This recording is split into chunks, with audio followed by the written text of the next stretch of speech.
So there's a conversation that's actually starting up on Twitter. It started this morning. I probably started earlier than that. I haven't really had a chance to be on Twitter much this weekend, mainly because I had to kind of take care of some things at work and I wound up working some OT. But there's a conversation brewing about sexualization of characters and stuff like that, but it's not coming from the usual sources. It's actually coming from our side of the discussion. And it started with this particular image here. Now, this is an image from the game The First Descendant. Now, The First Descendant obviously is a shooter that has been popularized based on the costumes of the female characters, which there's some great costumes, actually, some really good costumes. Now, from an artistic standpoint, I don't have a problem with any of this. Obviously, as an artist, I kind of feel like this is also part of my upbringing. My mother was she was an artist, and she also was an art teacher. She went to college for art history, and as I was growing up, I was probably about 3 or 4 years old, and she had me read through her college textbooks. So I knew a lot about classical art. I knew a lot about classical painting and the Renaissance and Van Gogh and all the painters. So when I looked at stuff like this, when I went to the museum, when I looked at classical nudes and stuff like that, none of that bothered me. There was no immoral aspect to this or anything like that. It was just, oh, this is art. This is what artists do. Artists find the beauty in things and they put that beauty out there so that more people can experience it. So my feelings on this are automatically going to be art is art. Doesn't matter what people think that it needs to be censored or whatever. It's kind of like the Simpsons episode with Michelangelo's David coming to Springfield and people basically wanting to censor it because David is nude. It's art. And it's always been that way. Nudity, tasteful nudity is going to be artistic in nature to me because that's my upbringing. So when it comes to conversations like this, like sex in gaming or sexy characters in gaming, I'm not looking at it as a sexual thing. I'm not looking at it as a porn addict thing. I'm not looking at it as anything other than this is the artist's intention. If this is the artist's intention, then it doesn't fucking matter what you think. It doesn't fucking matter if somebody's like offended or whatever. Who are you? But I'm also of the belief too that artists, as with all individuals, have certain inalienable rights. I think Styx talked about this morning in one of his videos, and one of those rights is to be left the hell alone to do whatever you want, as long as it's not harming somebody or disrupting things. Now that I stated that, let's get into this here. So Pirate Nation posted this initially and said, is this what gamers want? Now, obviously, there's a few people that we know that are in here. Shadow Law says, damn it, should have brought out Luna and not Glay. Based. No, she's not dancing to Get Low by the East Side Boys. And of course, Melanie Matkop saying, with not me, I like attractive characters, but I don't want to play something evil with naked butts, boobs, or bulges up in my face. I'd feel like a total loser playing something like that. Now, again, this is how you feel, and that's fine. But everybody else, they don't have to worry about things like that. There's that little moral component doesn't necessarily mean much, whatever. To me personally, she's dancing. That's not bothering me in the least. It's a character that is dancing and shaking her ass, whatever, which is nothing different than what you would see in any other video that's been on Twitter. At least it's done in a way that's actually cute and kind of tasteful. This led to this particular statement here. Any person with a modicum of decency would say no. This is not where the future of gaming should be headed. The constant promotion of half-naked women as the greener side of gaming is getting ridiculous, and I'm beginning to think that these people who say that they want to save gaming don't actually want to save it. That's an opinion. That's an interesting opinion, but go on. So many claim to care about morals and the future generations and not giving even an inch of progress to devs who push woke ideology or whatever else, but then they'll turn around and tell young men and women to support titles that throw this stuff in your face. Most of what I've seen for months now from these accounts are butt cheeks and cleavage. Seriously, how is this making gaming better? All we're doing is pushing normies in the same direction but on a parallel track. People may argue that we just want to push back on the ugly women agenda, just trying to make a point, or to the lefty weirdos. Okay, so where do we draw the line then? Because there doesn't seem to appear to be one. This is why I say that we need real adults with real ambitions, aspirations, and a mature outlook on the future to lead the charge in this industry. People who have their priorities straight and their arousal in check. Now, see, this kind of leads to an issue that I've noticed. There is a contingent that exists, and they're basically trying to claim that this is a push to porn addicts, or like basically trying to tell people that any situation or any stance where you look at women that are in, I'm not gonna say scantily clad, kind of lewd dressed, whatever. A lot of the people in this contingency will think that we're morally decayed and basically are heading to hell in a handbasket, whatever. But here's the problem. I see these statements and I see these arguments, but I'm not seeing anybody making the opposite stance. Whereas, like, if you feel that gaming needs to go in a secondary direction, you probably should be the change you need to see. Now, we were told that multiple times when it comes to gaming in general, where all the problems that you see with gaming, be it the uglification of women in games, the pushing of certain hot button topics like transgenderism and homosexuality in gaming, a lot of those things that are being pushed into gaming for the last decade or so, we were told to be the change we need to see, and that politics is downstream from culture. We need to create these things. Now, the people that are actually creating these things are actually filling a niche that was made because people want gaming to be as fun as it was back in the early days before the Sarkeesians came in and everyone else. So you're seeing an overcorrection that's happened. It's natural for an overcorrection to happen when you have overabundance of one type of media being pushed in people's faces. People are going to go the opposite direction. It's like children basically going against their parents and rebelling. We were doing things a certain way for the longest time. We were told that this is wrong by people that came in. They're merely there to try to push their agenda while trying to make as much money off of gamers as possible. And now that people have had enough of that, they're going to go in the opposite direction. So my question is, when are you going to make these games that you feel that are morally better or morally staying a course or whatever? Because again, this is another instance coming off of this, just how you're phrasing this right now. This is another instance of somebody basically trying to tell people what they need gaming to be, because gaming is embarrassing to them at this point. It's the same energy as, like, say, an Anita Sarkeesian or a Jack Thompson coming in and saying that this needs to be this needs to be that, or whatever. Okay, then make the games that actually stay that course and may the best ideas win. And that's really the end all be all of that statement. And I'm sure I'm not the only one that agrees or has that mentality behind that. It's just how it is. This is supposed to be a marketplace of ideas, and that's ultimately the argument and whatever. That just me maintaining my ideological consistency would say that if you feel so strongly about this, you should go and make the thing you want to see.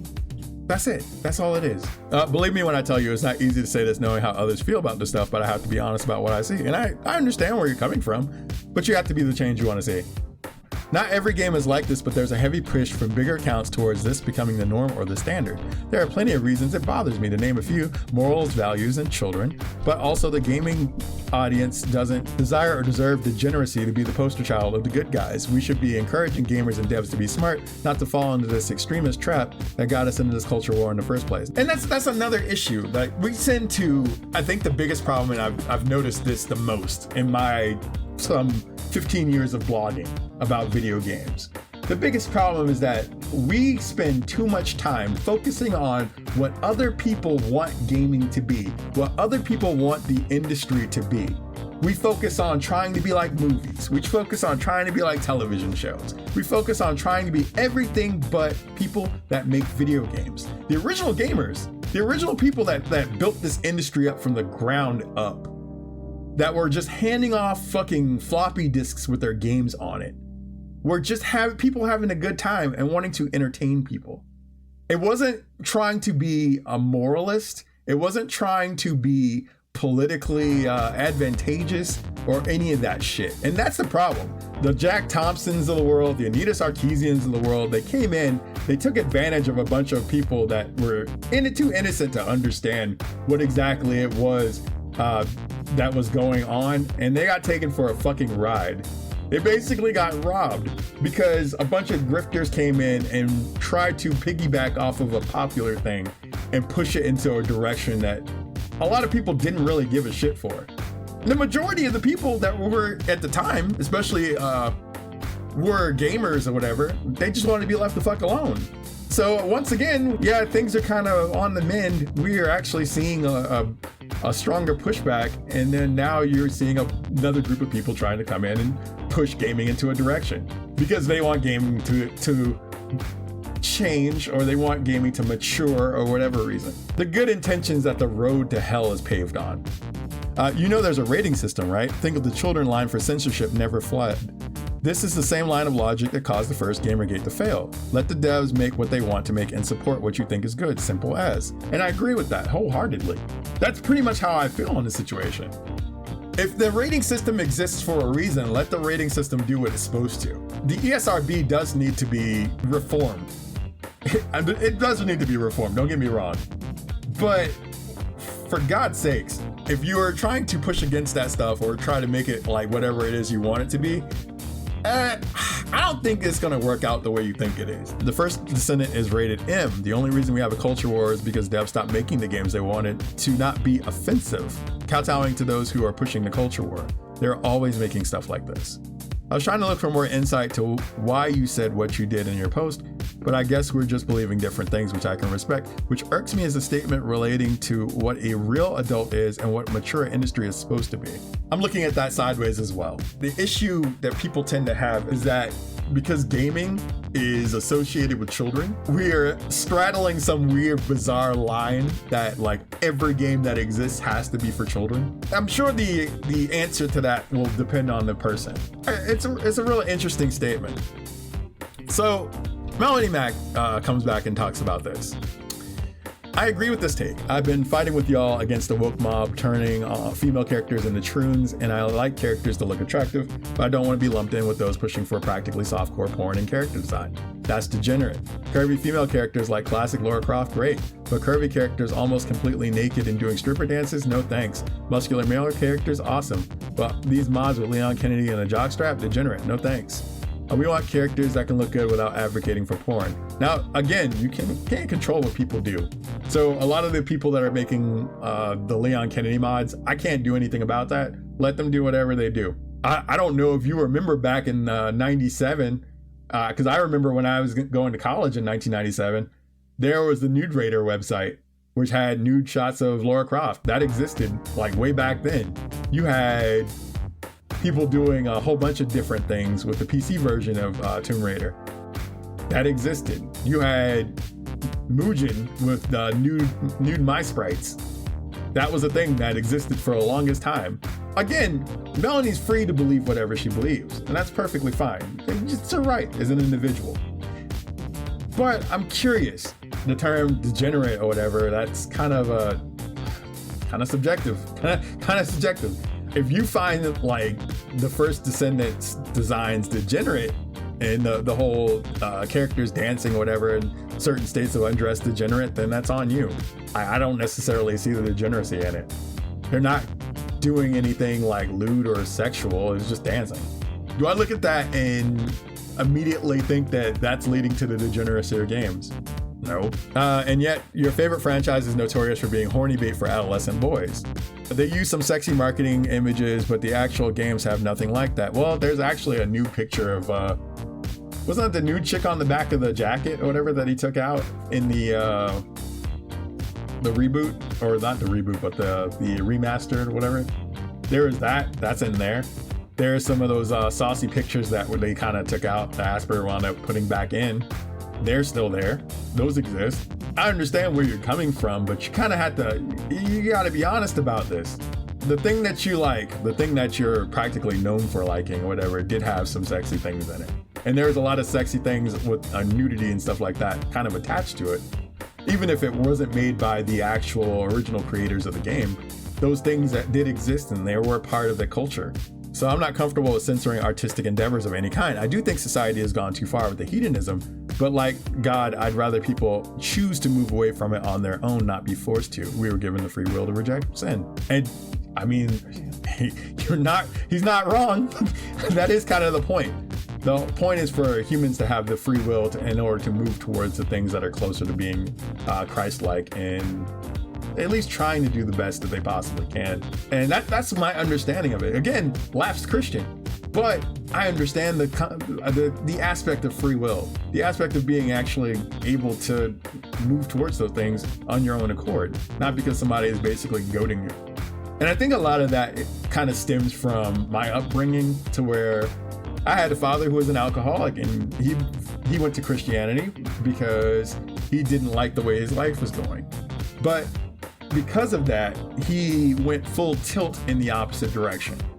And he looked at everything as evil, which I had to argue my case for games like Bucky O'Hare. I had to argue my case for games like Castlevania. I had to argue my case for a lot of things. At least Castlevania was easier to point out because there were Christian imagery in those things, and it actually made it better to play. And he did wind up playing Castlevania 3 with me a few times, so there was that. But I grew up in the 80s and 90s during the Satanic Panic.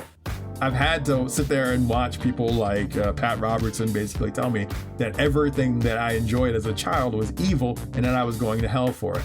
Ninja Turtles is evil. The Smurfs is evil. I was told the Smurf was German for demon, even though Smurf is a portmanteau of the word Skrumpf, which is a French word, and actually it has it's kind of a nonsensical like French term.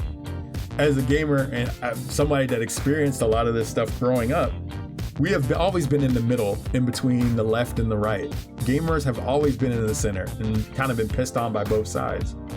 So I was talking to Chit Chat Cat earlier, and he kind of pointed this out too. And I basically stated that I wanted to see all sides of this discussion first before I stated anything, because I have this thing where I need to know what everybody is saying about this, because I want to show all sides of the discussion before I actually like weigh in on it, because critical thinking skills are something that's few and far between these days, and it's very important for you as a viewer to understand and want to better educate yourself on these things and express yourself. It is not any of our jobs to tell you what to think or what to feel or what to purchase or what to do, whatever. Anytime we get to a point where we feel like we have to tell society how they have to behave, or it's our way or the highway, once we get to that point is when we're really no better than the other people on the opposite side of the argument. That's my feelings on that. So I hate to defend Mac. However, she, like Dread Robert, has a point. The problem is that they address it from the angle of moral sanctimoniousness that immediately has our side going, betrayers, they're the woke right. The reason why Anita was able to receive an outpouring of support when she came into the scene saying female video game characters are too sexualized is because gamers agreed with her. You admitted to this yourself, V. Yet, when gamers gazed upon the monkey's paw and witnessed the horror of their wants to be made manifest, they cried. Now, someone who sat and watched this and kind of fought against it as it was happening, not a lot of people were interested in that. And I think a lot of the people that were interested in that were people that were kind of, they were friends with a lot of the game journalists that were helping to push that. A lot of the people that were on Kotaku and on Polygon that were reading those articles or whatever and just blindly following what somebody else was doing, they were agreeing with it. That's kind of the majority of that issue. Again, I was right around the 2013, 2014, I was on those sites because I was looking at a lot of those discussions because I wanted things to write about. I was more interested in what was going on in the forums than the actual like articles themselves. And I disagreed with a lot of the stuff that's being said there. The only reason why gamers, quote unquote, agreed with that and led it to this point is because they were only agreeing with the people that they thought were their ideological superiors.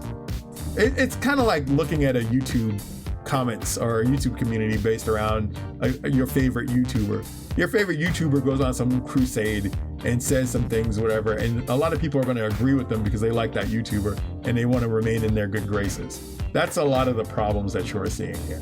That's not to say that all gamers agreed with that, but it's the same hazard issue that you have in any group, whatever. You're seeing the whole thing break down now with certain YouTubers, as their audiences are starting to realize that these people are kind of not great people, and they have a lot of skeletons in their closet that are coming out and coming to light. So that's part of the issue.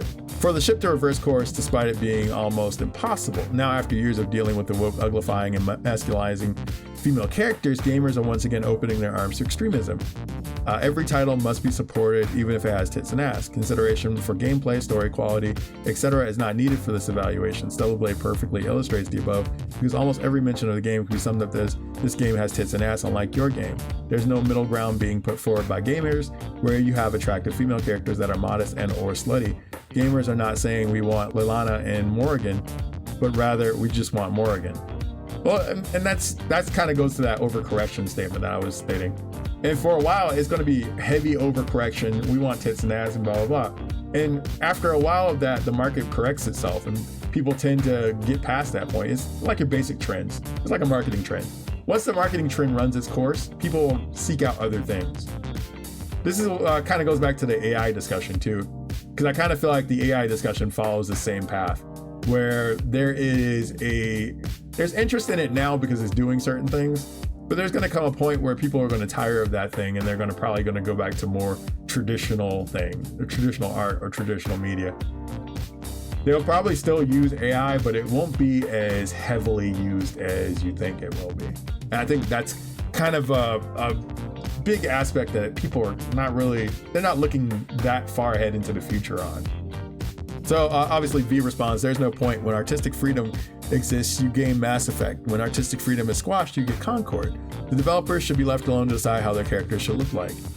And I understand where V's coming from too. I as an artist, the freedom to create and the freedom to do whatever you want should be on the artist. It should never be on anyone else but the artist.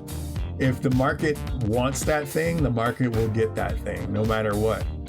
There's a reason why there's certain things that have existed for long periods of time. Porn has existed since the dawn of time. There's cave paintings of porn. So, I mean, those things will always be around regardless of how moral contingents come and go. And whereas Mass Effect with the tits and ass V, aside from that, this is, that's a problem with the people actually in power more so than the actual game itself. And I think that's another aspect that's missing. The misinjury was being hidden away sloppily so by this whole thing about women's rights and objectifying women and things like that. Aside from that, there is a point. If gamers are making titles successfully only because of fan service, then developers would be incentivized to focus only on that and nothing else. Your game, for what I've seen, is okay, didn't finish that one. But Miranda Lawson Mass Effect 2, original, not the more recent censor one. There's your TNA straight from the devs. I need recent examples, not the dated and decrepit. He said when artistic freedom exists. So since we're now seeming to get some freedom back, you might see some of what you're looking for in 4 years when a game like this is completed from scratch. But that's really what it comes down to. In the overcorrection phase, you're going to see, and you're already seeing a lot of these companies basically die. There's layoffs that are happening. There's companies that are shutting down. There's companies that aren't able to make their original games through these other companies. And it's just kind of falling apart. I'm going to say the change that you want to see is probably going to be on the indie end. I feel like we should postpone this discussion to after there's at least one attractive character produced by the West this decade, not as soon as some Korean studio uses ass to sell their slop. But I'm told that tits and ass lead to games like Mass Effect. I doubt that, but we definitely don't need a schism in the movement as soon as we start making progress. We've always had a schism, it just keeps getting more and more pronounced. Well, that's kind of the problem with focusing as a movement and actually trying to make changes as an individual. If I move on my own and actually make the change that I want to see as an individual, I have a greater chance of succeeding. It goes back to the boycott discussion too. A boycott is only based off of the strength of the people that are performing the boycott. A movement is only as good as the people that are involved in that movement. If their personal issues are going to stop things from happening, then so be it. being in a group means that you're pretty much beholden to whoever the loudest members of that group are. But hey, I mean, it is what it is. Let's see. I mean, I knew there's going to be like that eventually, but I thought that once the pendulum would actually swing the other way. The issue is not that our side is too much like the left in certain regards, or is that our side is too much like the left in certain regards, especially when it comes to nuance. That's true, but then the left doesn't really fight like this either. They recognize their allies and they stick with them, even if they're embarrassing. We don't, unfortunately. I don't know if that's an unfortunate aspect. I think free will is that's kind of part and parcel of what free will is, honestly.